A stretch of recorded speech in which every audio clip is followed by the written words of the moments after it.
SNSDMS में आपका हार्दिक स्वागत है। आज हम आपको भगवान विष्णु और भगवान शिव और सिद्ध द्वारकाधीश मंदिर के बारे में जानकारी देंगे। भगवान विष्णु और भगवान शिव एक दूसरे को अपना इष्ट देव मानते हैं। समय समय पर दोनों एक दूसरे के इष्ट देव और भक्त बन जाते हैं।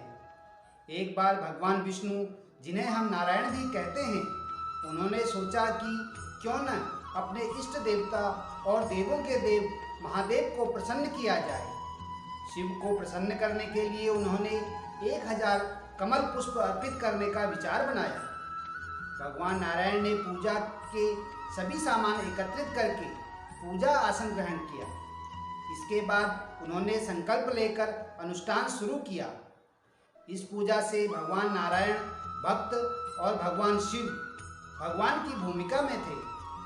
वैसे तो शिव जी के इष्ट नारायण हैं और नारायण के इष्ट शिव जी। भगवान शंकर को एक ठिठोली सूझी। उन्होंने चुपचाप 1000 कमलों में से एक कमल चुरा लिया। नारायण को इस बात का पता नहीं चला, क्योंकि वो तो अपने प्रभु की पूजा में लीन थे। पूजा में व्यस्त नारायण ने 999 कमल पुष्प अर्पित किए। जो वो आखिरी कमल पुष्प यानी 1000वां पुष्प अर्पित करना चाहा तो थाली में कोई पुष्प नहीं था। भगवान नारायण को लगा कि ऐसे तो पूजा अधूरी रह जाएगी। पुष्प के लिए न वे स्वयं जा सकते और न किसी से पुष्प लाने को कह सकते थे। शास्त्रों के अनुसार पूजा के समय बोलने या पूजा के जाने की मनाही है।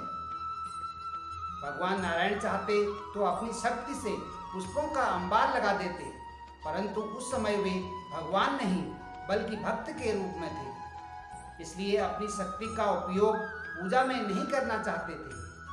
तभी नारायण ने सोचा कि लोग मुझे कमल नयन बुलाते हैं। उन्होंने अपनी एक आंख निकालकर शिव जी को कमल पुष्प समझकर अर्पित कर दिया। भगवान शिव ने नारायण का यह समर्पण देखकर भाव विभोर हो गए और उनके नेत्रों से प्रेमाश्रु निकल पड़े। इस समर्पण से शिव सिर्फ मन से ही नहीं बल्कि तन से भी पिघल गए, जो चक्र के रूप में परिणित होकर सुदर्शन चक्र बन गए। इसे भगवान नारायण हमेशा अपनी दाहिनी हाथ की तर्जनी में धारण करते हैं। इस तरह नारायण और शिव एक दूसरे के साथ रहते हैं। गुजरात के द्वारका में प्रसिद्ध द्वारकाधीश मंदिर के ध्वज पर मंगलवार को आकाशीय बिजली गिरी। इससे 52 गज की ध्वजा को तो नुकसान पहुंचा, लेकिन मंदिर को कोई नुकसान नहीं पहुंचा।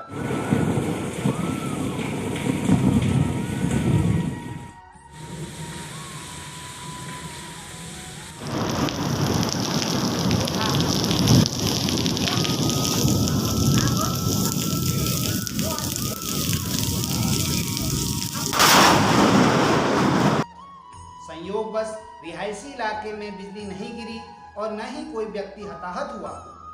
हालांकि आकाशीय बिजली के कारण मंदिर की दीवारें काली पड़ गई। संयोग से यह घटना कैमरे में कैद हो गई और सोशल मीडिया में यह वीडियो वायरल हो गया। घटना के प्रत्यक्षदर्शी और स्थानीय लोग इसे भगवान द्वारकाधीश का चमत्कार मान रहे हैं। करीब 2200 साल पुराने इस मंदिर के प्रति और द्वारकाधीश के प्रति लोगों की खूब आस्था है। लोगों का ईश्वर पर विश्वास है, जो इस घटना को दैवी कृपा माना जा रहा है। बहरहाल लोगों की आस्था पर सवाल नहीं है, लेकिन एक्सपर्ट इस घटना को विज्ञान की नज़र से भी देखने की जरूरत बताते हैं। आकाशीय बिजली गिरने से बिल्डिंग ध्वस्त हो जाती है, लोगों की जानें चली जाती हैं, लेकिन इस घटना में बड़ा नुकसान नहीं हुआ। आखिर क्या है इसके पीछे का साइंस? हम और आप अपने आसपास की बहुत सी चीज़ों पर गौर नहीं कर पाते हैं। कई बिल्डिंग्स की छतों पर आपने एक एरियल की तरह एक चीज़ देखी होगी।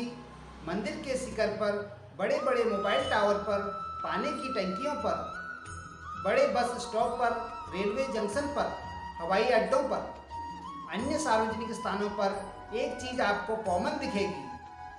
लोहे के रॉडनुमा यह चीज मंदिर के शिखर पर त्रिशूलनुमा आकार लिए होती है। वहीं अन्य बिल्डिंग की छतों पर भी यह सबसे शीर्ष पर दिखाई देती है। यह शोभा बढ़ाने या किसी अन्य उद्देश्य से नहीं लगाए जाते, बल्कि यही वो चीज़ है जो आकाशीय बिजली से होने वाले नुकसान से बचाती है। इस रॉडनुमा चीज को तड़िक चालक कहते हैं। नाम सुना सुना लग रहा होगा। स्कूल में आपने साइंस में इस चीज के बारे में सुना होगा। इसे ट्रांसफार्मर के ऊपर भी लगाया जाता है। कारण यह है कि ट्रांसफार्मर से हमारे घरेलू कनेक्शन से जुड़ा होता है। इससे ऊपर तड़िक चालक नहीं लगा हो तो आकाशीय बिजली गिरने पर हमारे घरों से तमाम उपकरण बर्बाद हो जाएंगे। किसी भी तरह की अनहोनी हो सकती है। ये उपकरण कई तरह के होते हैं। Electrolyte arrester, road gap arrester, spare gap arrester, horn gap stayer, multiple gap arrester, expulsion type lighting arrester.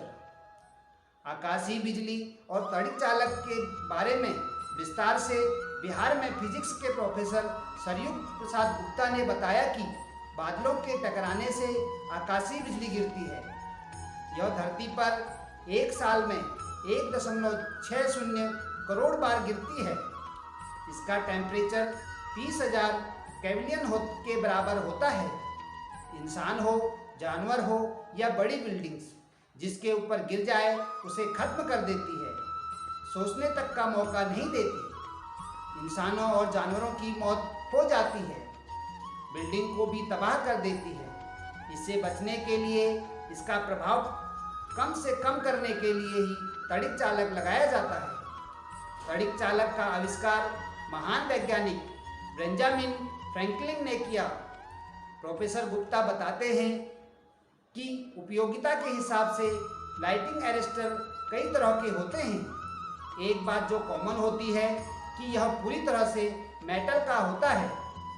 ज़्यादातर लोहे के रॉड का प्रयोग किया जाता है। इसकी हाइट कम से कम 3 फीट होनी चाहिए। इस रॉड को कॉपर केबल यानी तांबे वाली तार के माध्यम से जमीन के अंदर इसका कनेक्शन कर दिया जाता है, जिसे हम अर्थिंग बोलते हैं। उसमें जोड़ दिया जाता है। जैसे ही कोई आकाशीय बिजली गिरती है तो तड़िक चालक के माध्यम से सारी ऊर्जा सीधे जमीन में चली जाती है। अब चूंकि पृथ्वी का पोटेंशियल यानी विभव शून्य होता है, धरती पूरी तरह न्यूट्रल होती है, तो आकाशीय बिजली का पावर पूरी तरह खत्म हो जाता है। प्रोफेसर गुप्ता बताते हैं कि द्वारकाधीश मंदिर पर आकाशीय बिजली गिरने से ज़्यादा नुकसान नहीं होने के पीछे भी यही साइंस रहा होगा। हालांकि लोगों की आस्था और विश्वास एक अलग विषय है। साभार, डेली हंट, डेली होम। धन्यवाद। भक्ति सागर SMS DMS। नमस्कार।